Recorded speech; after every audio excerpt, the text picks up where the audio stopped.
কিছুক্ষণ পর আমরা পৌঁছে গেলাম জমিদার বাড়ির কাছে। পৌঁছে আমি সাগরকে বললাম, সাগর দাঁড়া, আগে আমি উঠি তারপর তুই ওঠ। কথা মতো আমি দেয়াল টপকিয়ে ভেতরে ঢুকলাম। তারপর সাগর ঢুকলো।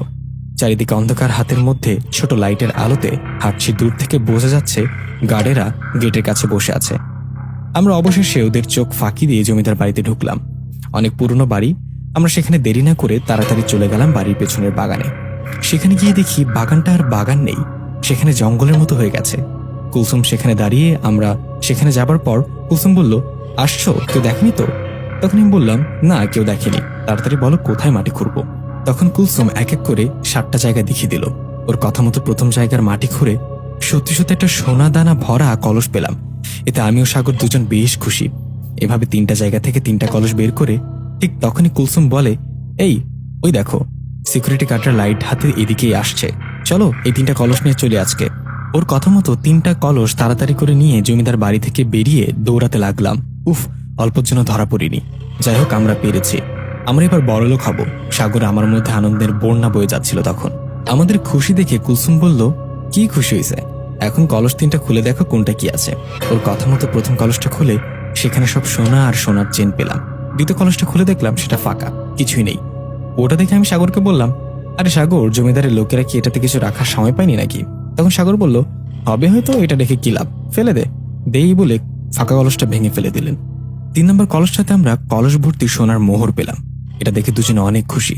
তখন কুলসুম বলল, শোনো, এটা দুজনে 2টা কলস নিয়ে নাও, নিজের পছন্দ মতো গোপন জায়গায় পুঁতে রাখো। ব্যাপারটা ঠান্ডা হলে কিছুদিন পর এসব তুলে বেচে দিও, যা ইচ্ছা করো। আর শোনো, আমি কিছুদিনের জন্য একটু বাইরে যাব, ভালো মতো থেকেও, কিছুদিন পরে দেখা হবে। এই বলে চলে গেল কুলসুম। আমি ও সাগর দুজনে 2টো সোনাদানা ভরা কলস নিয়ে বাড়িতে আসলাম। বাড়িতে এসে আমি আমার কলসটা আমাদের বাগানে পুঁতে রেখেছি, আর সাগরের ঘরে পুঁতে রেখেছে। যাই হোক, এই ঘটনার ঠিক 3 দিন পর আমাদের গ্রামে একটা ঘটনা শুরু হয়। গ্রামের লোকেরা একটা পাগলের মতো লোককে দেখতে পায়। লোকটার সারা শরীরে ঘা, সেগুলোতে রক্ত আর পুঁজ পড়ছে। ভয়ের কথা হলো, লোকটা যে সে দেখে সেই রোগে আক্রান্ত হয়। তার সারা শরীরে ঘা সৃষ্টি হয় এবং শরীরে কাঁপুনি দিয়ে অনেক জ্বর আসে এবং অবশেষে সে মারা যায়। এটা ভয়ানক মহামারীতে পরিণত হয়েছে পুরো গ্রাম।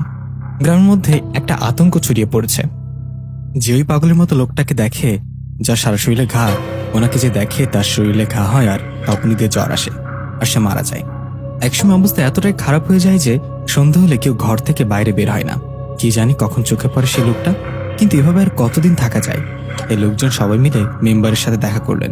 মেম্বার বিষয়টা নিয়ে সবাইকে উদ্দেশ্য করে বললেন, সবাই শোনেন, কেউ যদি এই পাগলের মতো লোকটাকে দেখেন তাহলে 2-3 জন মিলে ওনাকে ধরে আমার কাছে নিয়ে আসবেন। সব সমস্যা সৃষ্টি করেছে লোকটা, ওনার কঠিন বিচার হবে। মেম্বারের কথায় রাজি হয়ে সবাই চলে গেলেন। কিন্তু চাইলেও সেই লোকটাকে খুঁজে পাওয়া যায় না। উনি যাকে দেখা দেয় সে দেখে, আর যে দেখে সে তো ওই রোগে আক্রান্ত। গ্রামের মধ্যে আতঙ্কের ছাপ। কেউ কেউ গ্রাম থেকে তাদের আত্মীয়র বাড়িতে যেতে শুরু করলেন। এসব দেখে গ্রামের কয়েকজন মিলে ঠিক করলেন একজন হুজুর নিয়ে আসবেন গ্রামে। ডাক্তার তো এই রোগের সারাতে পারছে না। কথা মতো 2 দিন পর গ্রামে একজন হুজুর নিয়ে আসলেন। হুজুর গ্রামে এসে গ্রামটাও আক্রান্ত মানুষদের দেখে সবাইকে বলতে লাগলো, বিপদ, এ কি বিপদ, বাঁচবে না কেউ, কেউ বাঁচবে না, ও কাউকে ছাড়বে না। আমি চলে গেলাম, এক মুহূর্ত থাকতে চাই না এখানে। হুজুরের মুখে এসব কথা শুনে গ্রামবাসী অবাক হয়ে জিজ্ঞাসা করলেন, কেন কেন হুজুর চলে যাবেন? কেন, কি হয়েছে বলেন, আমাদের কি সমস্যা? তখন জবাবে হুজুর বললেন, এত সব বলতে পারবো না, আর এইসব রোগাক্রান্ত রোগীর চিকিৎসাও করতে পারবো না। এই কাজ আমাকে দিয়ে হবে না। আপনারা বড় কোনো হুজুর নিয়ে আসেন তাড়াতাড়ি। তবে যাবার আগে একটা কথা বলে যাই, আপনারা যে পাগলের মতো লোকটার কথা বলছেন, যার পুরো শরীরে ঘা, সে আসলে কোনো মানুষ না, সে খুব শক্তিশালী ভয়ানক জিন। এই কথা বলে হুজুর তাড়াহুড়া করে চলে গেলেন। হুজুরের কথাগুলো শুনে এলাকাবাসী সবাই অবাক। সবার মধ্যে তখন আলাদা ভয় চলে আসছে। তাহলে এই পাগলের মতো লোকটা মানুষ না, জিন? এদিকে দিনের পর দিন সেই জিনটা কাউকে না কাউকে দেখা দিচ্ছে। যাকে দেখা দিচ্ছে সে রোগে আক্রান্ত হয়ে মারা যাচ্ছে। কমতে শুরু হলো গ্রামের মানুষ। তাই সবাই মিলে আবার মেম্বারের সাথে আলোচনায় বসে। মেম্বার সবাইকে উদ্দেশ্য করে বলে, ঠিক আছে, এর সমাধান করার চেষ্টা করছি। আমি আমার পরিচিত এক বড় কবিরাজকে নিয়ে আসার ব্যবস্থা করছি। আর একটা কথা সবাই শুনে রাখুন, খুব বেশি প্রয়োজন না হলে রাতে বাইরে বের হবেন না। সন্ধ্যায় সবাই বাজার থেকে ফিরে আসবেন তাড়াতাড়ি। খুব বেশি প্রয়োজন হলে লাইট হাতে 4-5 জন একসাথে বেরোবেন। এখন বাড়িতে যান সবাই, কাল পরশু আমি কবিরাজকে নিয়ে আসার ব্যবস্থা করছি।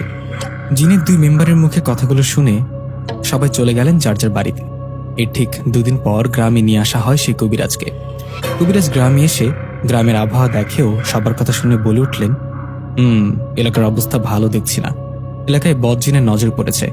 জিনটার সাথে কথা বলতে হবে, ওকে হাজির করতে হবে। কবিরাজের কথা শুনে মেম্বার সাহেব বললেন, কিভাবে হাজির করবেন আর কখন?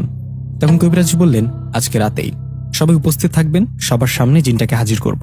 তবে সমাধান, যখন সেই জিনটা হাজির হবে তখন কেউ ভুলে ওর দিকে তাকাবেন না। যে তাকাবে সেই রোগে আক্রান্ত হবে। কবিরাজের কথায় সবার মাঝে ভয় কাজ করা শুরু করলেন। সবাই কবিরাজের কথা মতো রাজি হয়ে বাড়িতে চলে গেলেন। সেদিন রাতের বেলা কবিরাজের কথা মতো গ্রামের সবাই একসঙ্গে হলেন। সবার মনের ভেতর ভয় কাজ করছিল তখন। কবিরাজ সবাইকে উদ্দেশ্য করে বললেন, সবাই শোনেন, এখন আমি কাজ করা শুরু করব। তিনি আরো বললেন, এখন আমি একটা গোল বৃত্ত আঁকাবো, সেটা চারিদিকে মোমবাতি জ্বালানো থাকবে। যখন দেখবেন চারিদিকে ঘন অন্ধকার হয়ে জোরে বাতাস বইবে, তখন এই মোমবাতিগুলো নিভে যাবে। তখন মনে করবেন সেই জিনটা চলে আসছে, আর তখন সবাই অন্যদিকে তাকাবেন। খবরদার ভুলেও কেউ এই গোল বৃত্তের দিকে তাকাবেন না। যে ওই জিনটার দিকে তাকাবে সে রোগে আক্রান্ত হবে। এ বলে কবিরাজ কাজ শুরু করলেন।